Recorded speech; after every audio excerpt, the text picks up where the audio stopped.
व्हिडिओला लाईक करा, शेअर करा, सबस्क्राईब करा.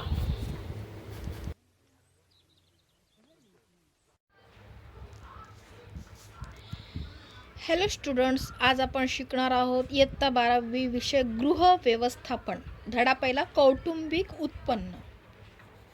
आता आपण बघूया कौटुंबिक उत्पन्नाची व्याख्या, कौटुंबिक उत्पन्नाचे प्रकार, कौटुंबिक उत्पन्नाचे स्रोत, कौटुंबिक उत्पन्नाचे पूरक मार्ग. तर कौटुंबिक उत्पन्न म्हणजे काय? कौटुंबिक उत्पन्नाचा अर्थ हा मौद्रिक उत्पन्नापुरता मर्यादित नाही. कौटुंबिक उत्पन्नामध्ये पैसा, भौतिक सामग्री आणि सेवा यांचा समावेश होतो. तसेच यामध्ये त्यापासून मिळणारे समाधान देखील समाविष्ट असते. विविध माध्यमे जसे कुटुंबातील वेतन, कुटुंबाची स्थावर व जंगम मालमत्ता यापासून मिळणारे उत्पन्न, स्कॉलरशिप, भेटवस्तू आणि गुण व कौशल्य जसे गायन, पेंटिंग, पाककला, कार्यक्रम व्यवस्थापन इत्यादी कौटुंबिक उत्पन्नाचे स्रोत आहेत. याचबरोबर किचन गार्डन, परसबाग, कुटुंबातील सदस्यांची कुशलता यामधून केलेली पैशांची बचत समाविष्ट होऊ शकते. तर कौटुंबिक उत्पन्नाचे स्रोत कोणते कोणते आहेत? कुटुंबातील वेतन,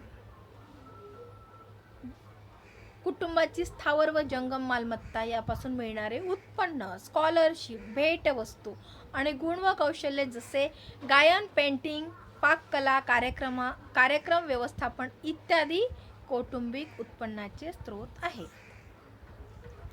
आता आपण बघूया कौटुंबिक उत्पन्नाची व्याख्या आणि अर्थ. आता कौटुंबिक उत्पन्नाची व्याख्या काय आहे, त्याचा अर्थ काय आहे, आता आपण बघूया. व्याख्या निकेल डॉर्सी यांच्या मते. आता निकेल डॉर्सी यांच्या मते कौटुंबिक उत्पन्नाची व्याख्या काय आहे आपण बघूया. निकेल व डॉर्सी यांच्या मते कौटुंबिक उत्पन्न हा पैसा, वस्तू, सेवा आणि समाधान यांचा असा झरा आहे की जो कुटुंबाच्या गरजा, इच्छा आणि जबाबदाऱ्या पूर्ण करण्याच्या दृष्टीने कुटुंबाच्या नियंत्रणामध्ये असतो. निकेल व डॉर्सी यांनी काय सांगितलं आहे की कौटुंबिक उत्पन्न हा पैसा, वस्तू, सेवा आणि समाधान यांचा असा झरा आहे की जो कुटुंबाच्या गरजा, इच्छा आणि जबाबदाऱ्या पूर्ण करण्याच्या दृष्टीने कुटुंबाच्या नियंत्रणामध्ये असतो. तर ग्रॉस आणि क्रॅन्डल यांनी कौटुंबिक उत्पन्नाची व्याख्या पुढील प्रमाणे केली आहे. आता ग्रॉस आणि क्रॅन्डल यांनी कौटुंबिक उत्पन्नाची व्याख्या कशी केली ते बघूया. कौटुंबिक उत्पन्न म्हणजे कुटुंबातील ठराविक कालावधीमध्ये कमावलेल्या पैशांचा प्रवाह, मिळवलेल्या किंवा तयार केलेल्या वस्तू आणि सेवा व समाधान होय. ग्रॉस आणि क्रॅन्डल यांनी कौटुंबिक उत्पन्नाची व्याख्या कशी केली आहे की कौटुंबिक उत्पन्न म्हणजे कुटुंबातील ठराविक कालावधीमध्ये कमावलेल्या पैशांचा प्रवाह, मिळवलेल्या किंवा तयार केलेल्या वस्तू आणि सेवा व समाधान. तर यावरून असे स्पष्ट होते की उत्पन्नामध्ये फक्त नगदी पैशांचा अंतर्भाव होत नसून इतर संसाधने जसे की ज्ञान, शक्ती, कौशल्य, टिकाऊ वस्तू व सेवा तसेच सार्वजनिक सुविधांचे फायदे इत्यादींचा अंतर्भाव होतो. उत्पन्नामध्ये कसला अंतर्भाव होतो? फक्त नगदी पैशांचा अंतर्भाव होत नसून इतर संसाधने जसे की ज्ञान, शक्ती, कौशल्य, टिकाऊ वस्तू व सेवा तसेच सार्वजनिक सुविधांचे फायदे इत्यादींचा अंतर्भाव होतो. आता आपण बघितली कौटुंबिक उत्पन्नाची व्याख्या. आता आपण उत्पन्नाचे प्रकार समजून घेऊया. ओके. 1.2 कौटुंबिक उत्पन्नाचे प्रकार. कौटुंबिक उत्पन्नाचे खालीलप्रमाणे 3 प्रकार आहेत. किती प्रकार आहेत? 3. परीक्षेत प्रश्न येऊ शकतो. कौटुंबिक उत्पन्नाचे प्रकार किती व कोणते? आता आपण बघूया कौटुंबिक उत्पन्नाचे प्रकार किती आहेत? 3. पहिला आहे मौद्रिक उत्पन्न, दुसरा आहे वास्तविक उत्पन्न, तिसरा आहे मानसिक उत्पन्न. आता पहिलं बघूया आपण मौद्रिक उत्पन्न. मौद्रिक उत्पन्न चलनी नाणी व नोटा, बँकेचे ड्राफ्ट किंवा धनादेश यांच्या स्वरूपात असतात. प्रत्येक देशाची एक विशिष्ट मुद्रा असते. उदाहरणार्थ रुपया ही भारताची मुद्रा आहे. भारताची मुद्रा कोणती आहे? रुपया. विविध वस्तू व सेवा विकत घेण्याची क्षमता पैशामध्ये असल्यामुळे हे एक महत्त्वाचे अमानवीय संसाधन आहे. मौद्रिक उत्पन्न हे मजुरी, वेतन, भाडे, व्याज, नफ्याचा हिस्सा किंवा नफ्याच्या रूपात प्राप्त करता येते. मौद्रिक उत्पन्न हे कुठून प्राप्त करता येते आपल्याला? मजुरी, लोक काही मजुरी करतात, वेतन, गव्हर्मेंट जॉबवाल्यांना, प्रायव्हेट जॉबवाल्यांना वेतन, पगार मिळतो. काही लोक घरं भाड्याने देतात, त्यांचं भाडं येतं. गाळे भाड्याने देतात, त्याचं भाडं येतं. काही लोक पैसे व्याजाने देतात, त्याचं व्याज येतं. बँकेत पैसे ठेवतात, त्याचं व्याज येतं.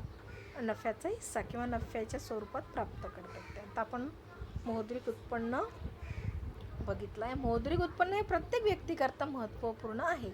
जसे पैसा चलनाचे माध्यम आहे. काय आहे? पैसा हे चलनाचे माध्यम आहे. वस्तूचे किंवा सेवेचे मूल्य, किंमत पैशाच्या स्वरूपात मोजतात. आपल्याला जर एखादी वस्तू विकत घ्यायची असेल तर त्या बदल्यात आपल्याला पैसे द्यावे लागतात. वैयक्तिक, कौटुंबिक तसेच समाजाच्या राहणीमानाचा दर्जा मोजण्यासाठी पैसा हे मोजमापाचे साधन आहे. तर वैयक्तिक, कौटुंबिक तसेच समाजाच्या राहणीमानाचा दर्जा जर चांगला पाहिजे असेल त्याच्यासाठी काय करावं लागतं आपल्याला? पैसा हा काय आहे? मोजमापाचे साधन आहे. आता आपण दुसरं बघूया वास्तविक उत्पन्न. तर वास्तविक उत्पन्न म्हणजे ठराविक एक विशिष्ट कालावधीमध्ये कुटुंबाला उपलब्ध झालेल्या वस्तू आणि सेवा यांचा प्रवाह होय. एखाद्या विशिष्ट कालावधी, एखादा ठराविक कालावधी, या कालावधीमध्ये कुटुंबाला उपलब्ध झालेल्या वस्तू आणि सेवा यांचा प्रवाह होय. यामध्ये राहते, घर, वस्तू आणि सेवा इत्यादी मानवीय संसाधने जसे कुटुंबातील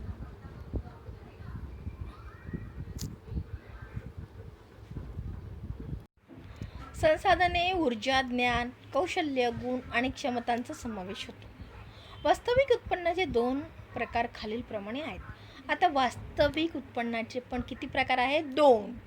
एक प्रत्यक्ष वास्तविक उत्पन्न आणि दुसरा आहे अप्रत्यक्ष वास्तविक उत्पन्न.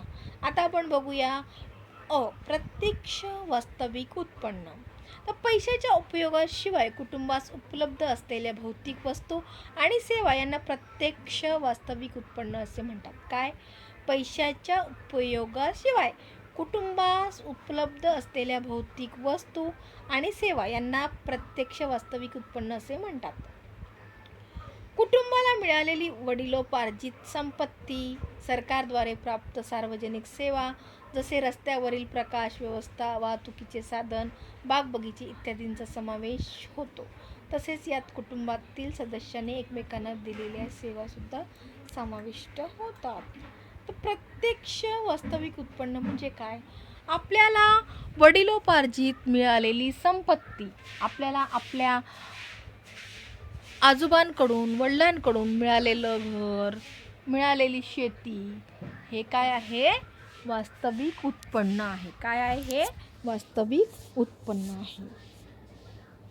तसेच सरकारद्वारे प्राप्त सार्वजनिक सेवा जसे रस्त्यावरील प्रकाश व्यवस्था, वाहतुकीचे साधन, बागबगीचे इत्यादी हे सुद्धा कसले उदाहरण आहे? प्रत्यक्ष वास्तविक उत्पन्नाचे. आता आपण बघूया अप्रत्यक्ष वास्तविक उत्पन्न. अप्रत्यक्ष वास्तविक उत्पन्नामध्ये पैशाच्या मोबदल्यात उपलब्ध झालेल्या भौतिक वस्तू आणि सेवेचा समावेश होतो. अप्रत्यक्ष वास्तविक उत्पन्नामध्ये पैशाच्या मोबदल्यात म्हणजे पैसे दिल्यावर उपलब्ध झालेल्या भौतिक वस्तू आणि सेवेचा समावेश होतो. यामध्ये पैशाच्या उपयोगाने विकत घेतलेल्या सर्व वस्तू आणि सेवा यांचा समावेश होतो. उदाहरणार्थ नोकर, सशुल्क शिक्षण सेवा, सशुल्क दवाखान्याची सुविधा. म्हणजे अप्रत्यक्ष वास्तविक उत्पन्न कोणतं? की आपण पैसे देऊन जी कामं करून घेतो. उदाहरणार्थ आपण एखादा नोकर ठेवतो, त्याला पैसे देतो. शिक्षण घेण्यासाठी आपण फीज भरतो, सशुल्क शिक्षण सेवा, दवाखान्यातील काही सुविधा आपल्याला पाहिजे असेल त्याच्यासाठी पैसे देतो. ते काय झालं? अप्रत्यक्ष वास्तविक उत्पन्न. आता आपल्याला बघायचं आहे मानसिक उत्पन्न. तर मानसिक उत्पन्न म्हणजे काय? मानसिक उत्पन्न कशाला म्हणतात?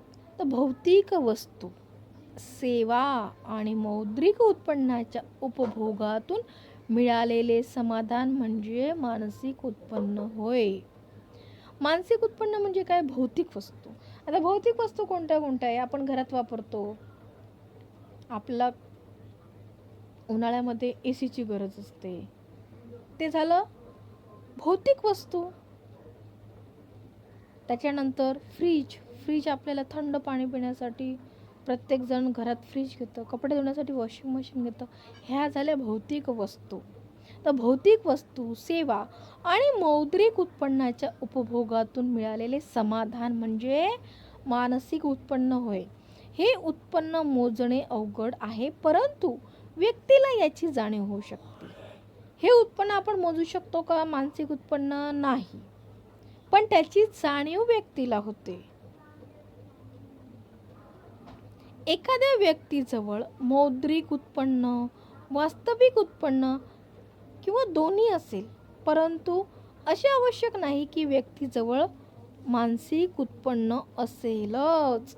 जर दोन्ही प्रकारच्या उत्पन्नाचा उपयोग हुशारीने आणि कुटुंबातील सदस्यांच्या आवश्यकता व त्यांच्या प्राधान्यतेनुसार पूर्ण होत असतील तर त्यांना हे उत्पन्न प्राप्त होते.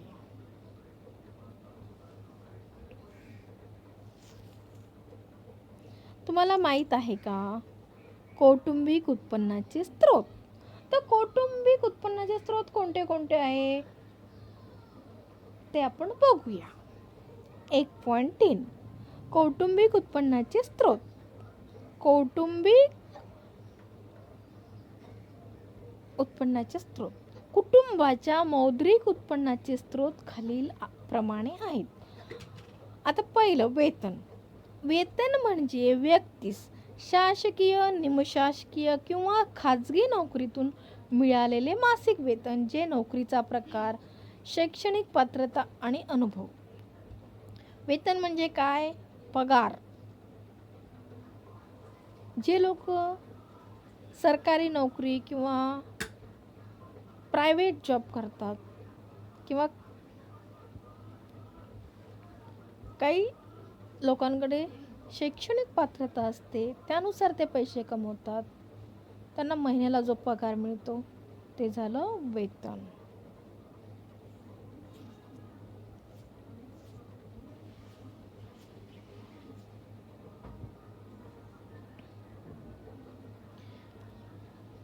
खाजगी सेवेत वेतनाची रक्कम आणि पगारवाढीची रक्कम हे नेहमी करता ठराविक नसते. खाजगी सेवेमध्ये वेतन हे बदलत असतं, कधी जास्त होत असतं, कधी कमी होत असतं. वेतन हे नियमित व ठराविक उत्पन्नाचा स्रोत म्हणून ग्राह्य धरलेले आहे. वेतन हे काय आहे? नियमित व ठराविक उत्पन्नाचा स्रोत म्हणून ग्राह्य धरलेले आहे. 1 महिना पूर्ण झाला की त्या व्यक्तीला त्याचं वेतन मिळतं, पगार मिळतो. म्हणजे वेतन हे काय आहे? नियमित व ठराविक उत्पन्नाचा स्रोत म्हणून ग्राह्य धरलेला आहे. दुसरं मजुरी. आता बघूया.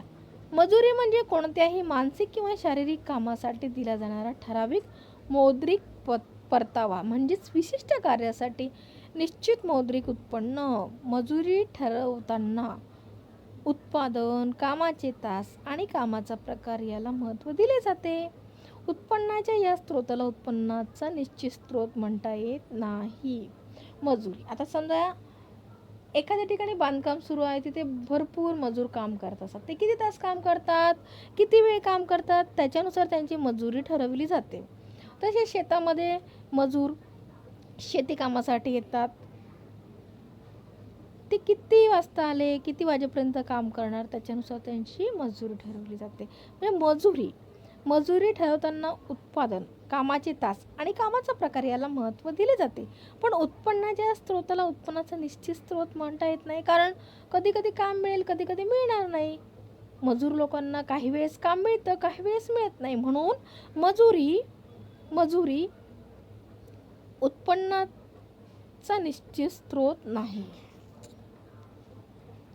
तर कौटुंबिक उत्पन्नाचे स्रोत वेतन, मजुरी, निवृत्ती वेतन, घरभाडे, व्याज, लाभांश, नफा, कुटुंब कल्याण निधी. आता 1.1 कौटुंबिक उत्पन्नाचे स्रोत या आकृतीमध्ये दाखवलं आहे. परीक्षेमध्ये येऊ शकते ही आकृती, तुम्ही व्यवस्थित बघा. तिसरं बघूया आपण, निवृत्ती वेतन. एखाद्या व्यक्तीने शासकीय व्यवस्थापन किंवा कंपनीमध्ये वृद्धावस्थामुळे कार्य करणे थांबविल्यानंतर जो पैसा दिला जातो त्यास निवृत्ती वेतन म्हणतात. आता एखादी व्यक्ती सरकारी नोकरी करत असेल किंवा खाजगी कंपनीत नोकरी करत असेल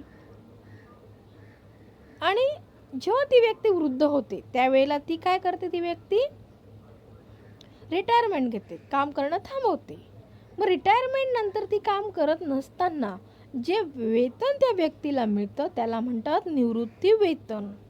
कोणत्याही प्रकारच्या नोकरीमध्ये निवृत्ती ही अनिवार्य असते. काही नोकरीमध्ये 58 वर्षानंतर निवृत्ती मिळते, काही नोकरीमध्ये 60 वर्षानंतर निवृत्ती मिळते. आणि निवृत्तीनंतर त्या व्यक्तीला निवृत्ती वेतन देणे हे अनिवार्य असते.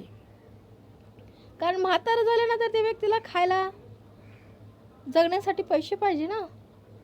मग त्याने आयुष्यभर नोकरी केलेली असते, म्हातारं झाल्यानंतर तो काम करू शकत नाही, मग त्याला पैसा पाहिजे की नाही. म्हणून सरकारी नोकरी करणारे, खाजगी कंपन्यांमध्ये नोकरी करणारे जे व्यक्ती असतात त्यांना म्हातारपणी काय मिळते, पेन्शन, निवृत्ती वेतन.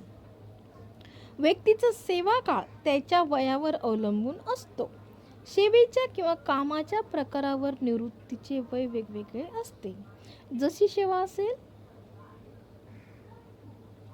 त्याच्यानुसार निवृत्तीचे वय ठरवले जाते. सर्वसाधारणपणे निवृत्ती वेतन हे शेवटच्या 10 महिन्याच्या मूळ वेतनाच्या सरासरीप्रमाणे मिळते. हे एक निवृत्तीनंतरचे चांगले उत्पन्न आहे.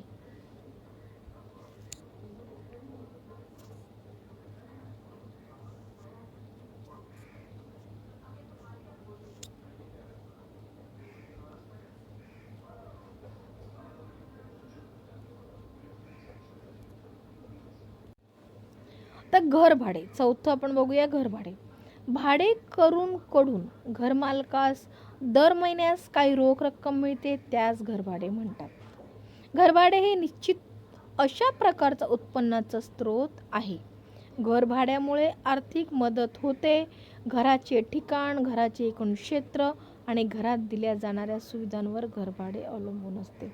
घरभाडे हे सुद्धा आर्थिक उत्पन्नाचा एक अतिशय छान स्रोत आहे. काही लोक प्रॉपर्टीमध्ये इन्व्हेस्टमेंट करतात. 3-4 फ्लॅट असे घेऊन ठेवतात आणि ते भाड्याने देतात. मग प्रत्येक महिन्याला त्या व्यक्तीला घर भाडं मिळतं. एका फ्लॅटचं समजा 6,000, तर 4 फ्लॅट असेल तर 24,000 झालं ना. अतिशय सुंदर उत्पन्नाचा स्रोत. ज्यांच्याकडे पैसे आहेत ते लोक काय करतात, अशी फ्लॅट्स, घरं विकत घेऊन ठेवतात आणि ती भाड्याने देतात. म्हणजे घर बसल्या त्यांना उत्पन्न येत असतं.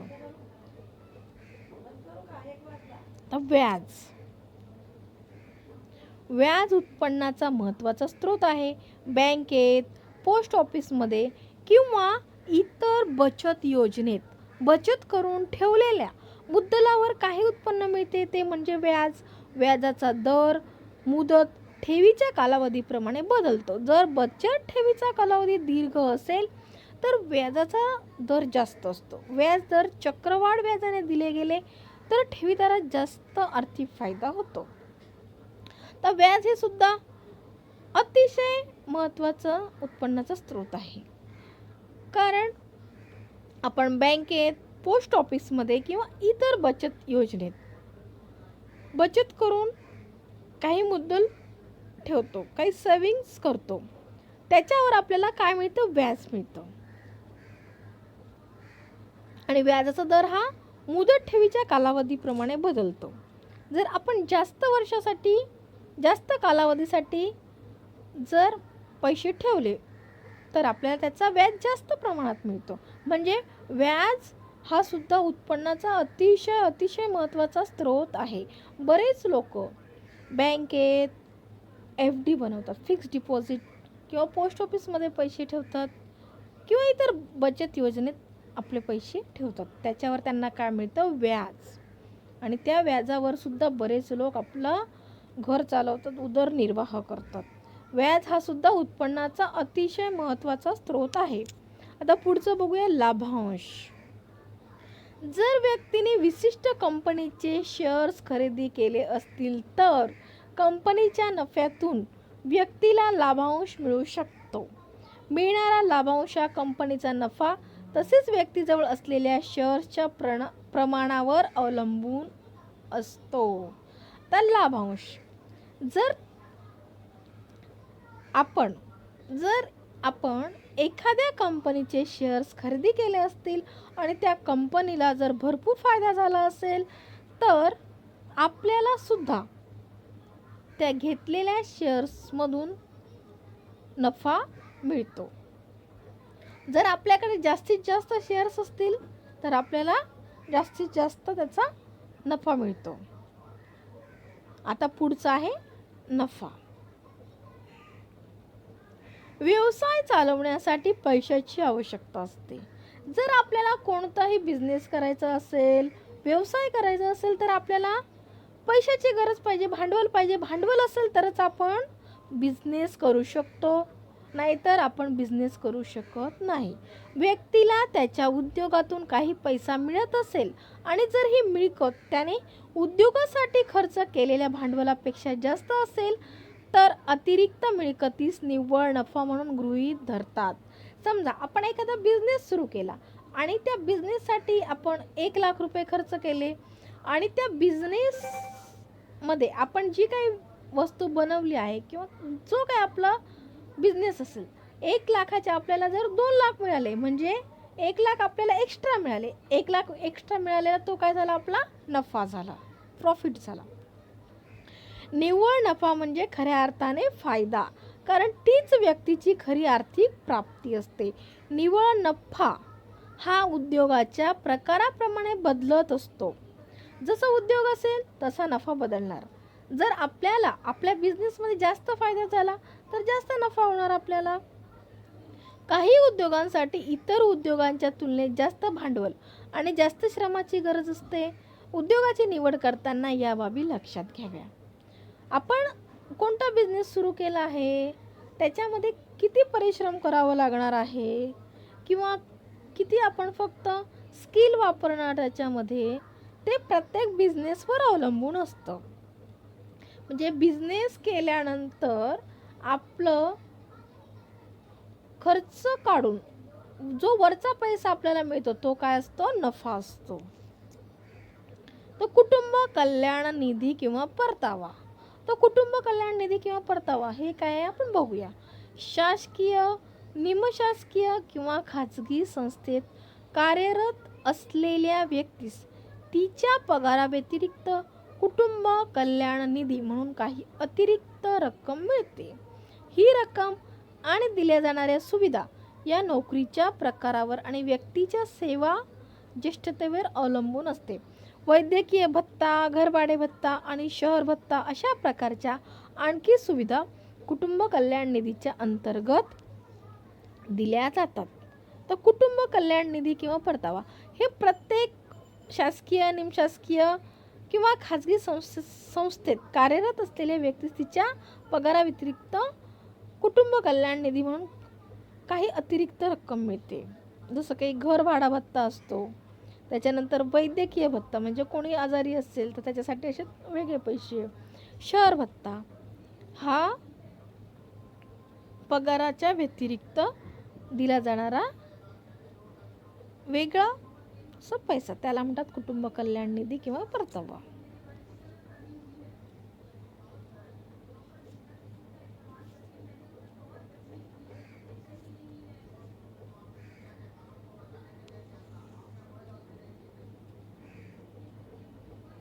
आता आपण बघूया कौटुंबिक उत्पन्नाचे पूरक मार्ग.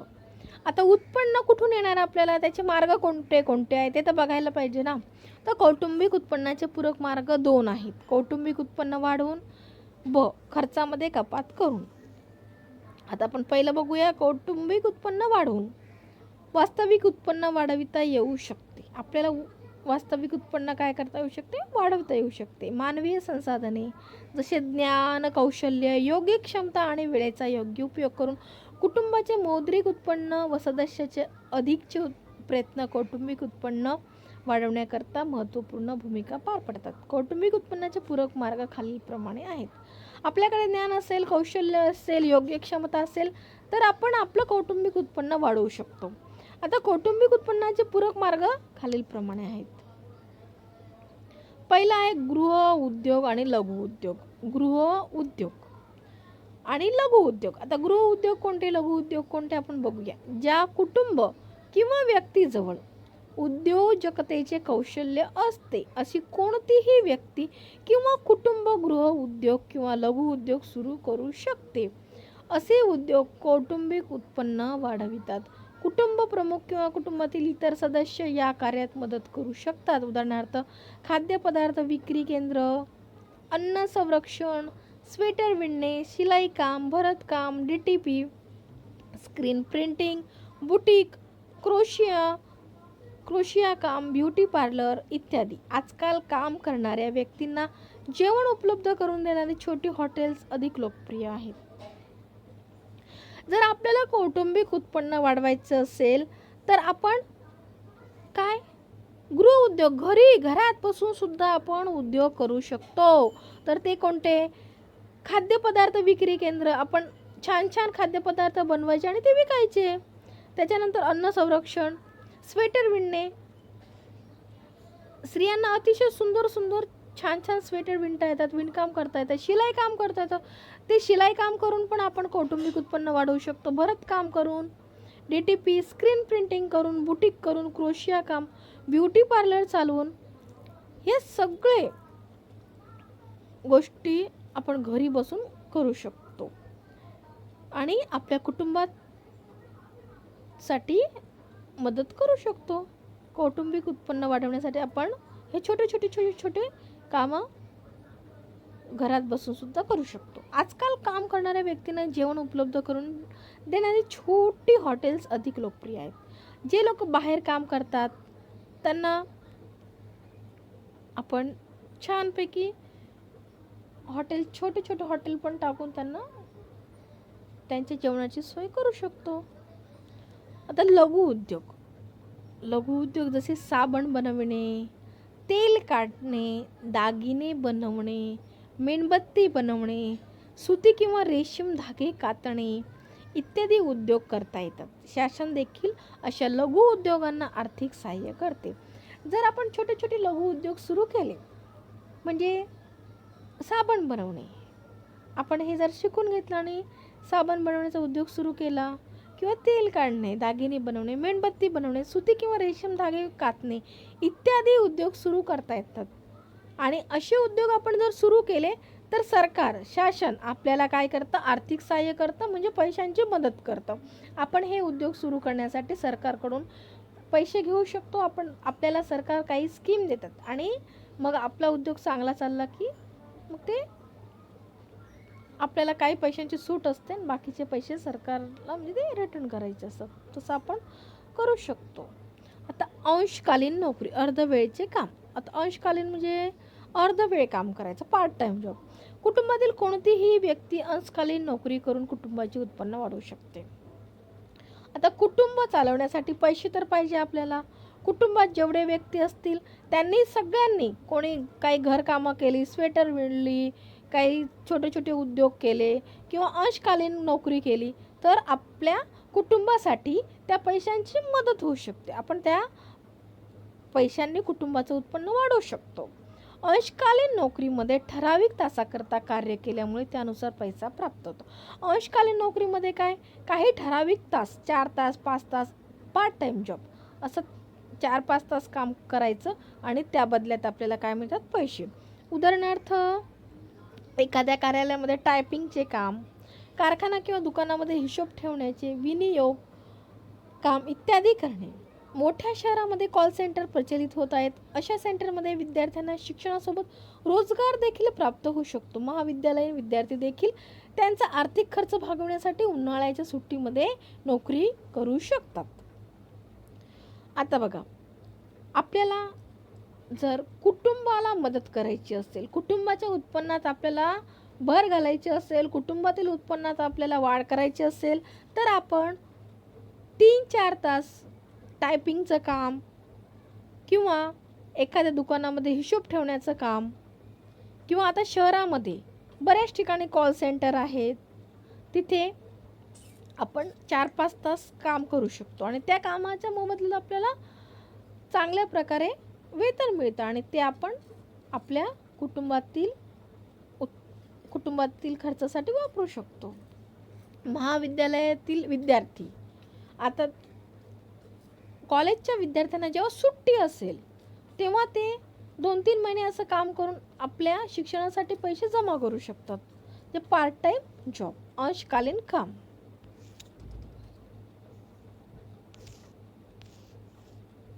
म्हणजे अशा प्रकारे आपण कुटुंबातील उत्पन्नामध्ये वाढ करू शकतो. कशा प्रकारे, गृह उद्योग करून, लघु उद्योग करून, अंशकालीन कामे करून, ह्या सगळ्यां थ्रू आपण काय करू शकतो, कुटुंबाच्या उत्पन्नामध्ये भर घालू शकतो, कुटुंबाच्या उत्पन्नामध्ये मदत करू शकतो.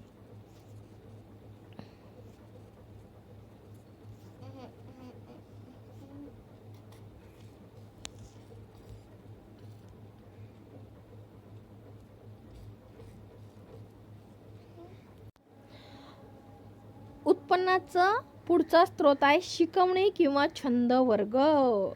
शिक्षित कुटुंबातील सदस्य त्याच्या किंवा तिच्या फावल्या वेळामध्ये शिकवणी घेऊन उत्पन्न प्राप्त करू शकतात.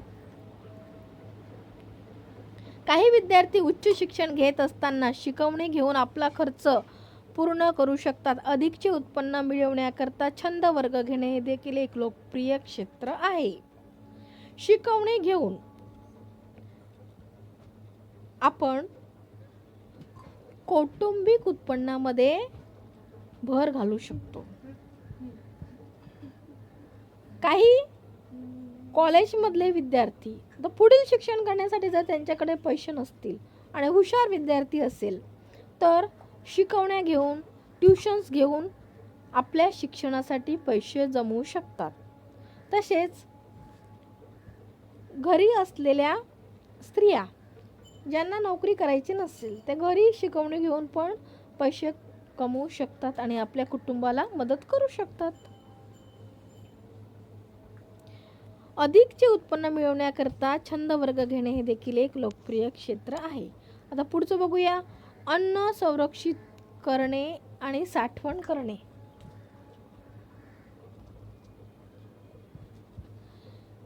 वेगवेगळ्या ऋतूत कमी किमतीत उपलब्ध होणारी तृणधान्य, मसाल्याचे पदार्थ इत्यादी, तसेच संपूर्ण वर्षासाठी लागणारे खाद्यपदार्थ एकदम विकत घेऊन ठेवल्यास व्यक्ती वेळेची व पैशाची बचत करू शकते. फळे आणि भाज्या जेव्हा स्वस्त दरात व सहज उपलब्ध असतात तेव्हा खरेदी करून संरक्षित केल्या जाऊ शकतात. याचा उपयोग लोणची, चटण्या, जाम, सरबत करण्यासाठी व भाज्या वाळवून ठेवण्यासाठी होऊ शकतो. आता अन्न संरक्षित करणे आणि साठवण करणे. आता आपण ज्या वेळेला फळे, भाज्या स्वस्त असतात आणि सहज उपलब्ध असतात तेव्हा त्यांची खरेदी आपण करू शकतो. म्हणजे आपल्या पैशाची पण बचत होते आणि वेळेची पण. आपण लोणची बनवून ठेवू शकतो, चटण्या बनवून ठेवू शकतो, जाम बनवून ठेवू शकतो आणि काही भाज्या वाळवून आपण ते नंतर वापरू शकतो. द परसबाग किचन गार्डनिंग. थोडे श्रम घेऊन हंगामी अन्नपदार्थ अंगणात किंवा गच्चीवर पिकवू शकतो. हंगामी फळे आणि भाज्या जसे लिंबू, पेरू, पपई, आंबा इत्यादींची झाडे लावून प्राप्त करता येतात. अधिक उत्पादन झालेल्या भाज्या आणि फळे बाजारात विक्री करून अतिरिक्त उत्पन्न प्राप्त करता येऊ शकते. हे बघा, जर आपल्याला उत्पन्नात भर घालायची असेल तर आपण आपल्या अंगणात जर जागा असेल किंवा गच्चीवर आपण काय करू शकतो, हंगामी फळे जे लिंबू, पेरू, पपई हे लावू शकतो. आणि जर त्याचं अधिक उत्पन्न झालं तर आपण ते बाजारात नेऊन फळे पालेभाज्या विकू शकतो आणि त्याच्यातून आपल्याला पैसा मिळणार आणि आपल्या कुटुंबासाठी त्याचा फायदा होणार. आता पुढचं बघूया, भौतिक संसाधनाचा योग्य उपयोग. जास्त प्रमाणात उपलब्ध असलेल्या भौतिक संसाधनाचा उपयोग करून उत्पन्न प्राप्त करता येऊ शकते. कुटुंबाच्या आवश्यकतेपेक्षा घर मोठे असल्यास घरातील 1 किंवा 2 खोल्या भाड्याने देता येतात. यापासून मिळणारे भाडे कुटुंबाचे उत्पन्न वाढवण्यास सहाय्यक ठरते. तर भौतिक संसाधनाचा योग्य उपयोग. तर काही लोकांची घरं खूप मोठी असतात, 5-5, 6-6 रूम असतात. त्याच्यातलेच आपण जर 2 रूम जर भाड्याने दिले तर त्या 2 रूमचं आपल्याला 5-6 हजार भाडं येऊ शकतं. त्याचा आपल्याला कुटुंबाचं उत्पन्न वाढवण्यासाठी मदत होते. त्या पैशाची आपल्याला कुटुंबाच्या खर्चासाठी मदत होऊ शकते. आता योग्य बचत व गुंतवणूक. व्यक्तीने आर्थिक सुरक्षिततेकरता आणि भविष्यात येऊ शकणाऱ्या प्रासंगिक खर्चाकरता पैशाची बचत करणे आवश्यक आहे. तसेच बचतीचा पैसा अशा योजनांमध्ये गुंतवता येऊ शकतो ज्यात बचत केलेल्या रकमेत वृद्धी होऊन किंवा चांगला परतावा मिळतो. त्यामुळे काही मासिक मिळकत निश्चित होते व प्राप्त होते.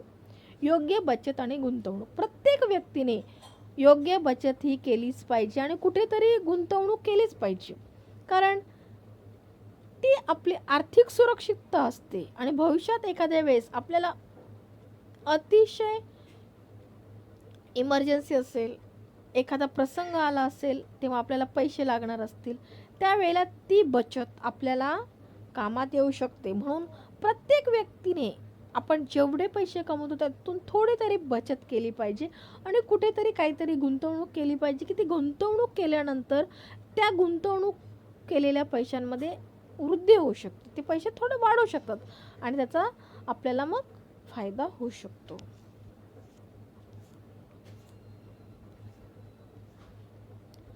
आता आपण बघूया कौटुंबिक उत्पन्नाचे पूरक मार्ग. कौटुंबिक उत्पन्नाचे पूरक मार्ग. कौटुंबिक उत्पन्न वाढवून गृह उद्योग आणि लघु उद्योग, अंशकालीन नोकरी, शिकवणी, छंदवर्ग, अन्न संरक्षित आणि साठवण करणे, परसबाग किचन गार्डनिंग, भौतिक संसाधनाचा योग्य उपयोग, योग्य बचत व गुंतवणूक आणि खर्चात कपात करून विवेकपूर्ण काटकसर करून योग्य प्रकारे खर्च, शासकीय सुविधा किंवा सेवेचा उपयोग, कुटुंबातील सदस्यांची सेवा किंवा मदत. 1.2 आकृती 1.2 मध्ये कौटुंबिक उत्पन्नाचे पूरक मार्ग दाखवले. आता खर्चात कपात करून उत्पन्नाचे योग्य व्यवस्थापन आणि उपलब्ध संसाधनांचे योग्य उपयोगाने खर्चात कपात होऊ शकते. पहिलं, विवेकपूर्ण काटकसर. विवेकपूर्ण आणि काटकसरीने खर्च केल्याने खर्चात कपात करण्यास मदत होते. प्राधान्याने येणाऱ्या आणि आवश्यक बाबींवर प्रथम खर्च करावा आणि नंतरच सुखसोयी व चैनीसाठी खर्च करावा. उदाहरणार्थ, उपहारगृहात जाऊन जेवण्यापेक्षा घरी जेवण मागून घरी जेवणे पसंत करावे. दर आठवड्याला बाहेर जाणे टाळावे. कामाच्या ठिकाणी जाण्याकरिता वाहन शेअर करावे. विविध दुकानांमध्ये किमतीची तुलना केल्यानंतर खरेदी करावी. आपण जर काटकसर केली तर आपल्याकडे पैशांची बचत होऊ शकते. आता काय करायचं, हॉटेलमध्ये जाऊन जेवण्यापेक्षा आपल्याला समजा बाहेरचं कधी खावंसं वाटलं तर हॉटेलमध्ये जाऊन जेवण्यापेक्षा तेच जेवण घरी मागून जेवायचं. दर आठवड्याला बाहेर जाणं टाळायचं, कारण बाहेर गेलं म्हणजे पैसे खर्च होतात. महिन्यातून एखाद्या वेळेस गेलं तर काही हरकत नाही, पण प्रत्येक आठवड्याला बाहेर जायचं म्हणजे पैसे खर्च होणार. आणि आपल्याला कामाच्या ठिकाणी जाण्यासाठी आपलं वाहन वापरण्यापेक्षा समजा मित्राकडे गाडी आहे तर त्याला सांगायचं 15 दिवस तुझ्या गाडीने जाऊया, 15 दिवस माझ्या गाडीने जाऊया. म्हणजे वाहन शेअर करायचं, त्याची सुद्धा आपली पेट्रोलची डिझेलची बचत होऊ शकते. विविध दुकानांमध्ये किमतीची तुलना केल्यानंतर खरेदी करावी. आपल्याला एखादी वस्तू आपल्याला खरेदी करायची असेल तर 2-3 दुकानं फिरायची. त्या प्रत्येक दुकानांमध्ये त्या वस्तूची किंमत विचारायची. ज्या ठिकाणी आपल्याला त्या वस्तूची किंमत कमी मिळत असेल त्या ठिकाणून खरेदी करायची. म्हणजे झाली ना काटकसर, झाली ना बचत. अशा प्रकारे आपण काटकसर करून, बचत करून पैसे आपण बाजूला ठेवू शकतो. आता योग्य प्रकारे खर्च. जर योग्य प्रकारे खर्च करणे सुद्धा खर्चात कपात करण्यास सहाय्यक ठरते. पाहिजे तिथेच खर्च केला पाहिजे. नको तिथे खर्च केला तर आपला महिन्याचा पगार आपल्याला पुरू शकेल का? नाही पुरू शकणार. कुटुंबाने विविध दुकानांमधील दरांची तुलना करूनच खरेदी करावी. महाग वस्तू खरेदी करण्याऐवजी नेहमी कमी किमतीच्या पर्यायी वस्तू खरेदी कराव्यात. उदाहरणार्थ हंगामी फळे. आता आपण काय करतो, एकाच ठिकाणी जातो, चला जो भाव असेल त्या भावात आपण ती वस्तू, फळे, पालेभाज्या, काय असेल कपडे वगैरे घेऊन मोकळं होतो. तसं करायचं नाही. 2 दुकानं फिरायची, 3 दुकानं फिरायची. तीच वस्तू आपल्याला जर दुसऱ्या किंवा तिसऱ्या दुकानात थोड्या कमी किमतीत मिळत असेल तर आपल्या पैशांची बचत होते ना. आपण का म्हणून त्या वस्तूसाठी जास्तीचे पैसे द्यायचे? तीच वस्तू आता समजा मला एका दुकानामध्ये ती वस्तू 5 रुपयात मिळते आणि दुसऱ्या दुकानात ते 10ला, मग मी का 10 रुपयाची घ्यायची? 5 रुपये ज्या दुकानात मिळते ती वस्तू 5 रुपयाला त्या दुकानातून घ्यायची. थोडा वेळ खर्च होईल पण आपल्या पैशाची बचत होऊ शकते. अशा प्रकारे योग्य प्रकारे खर्च आपण केला तर आपल्या पैशाची बचत होऊ शकते.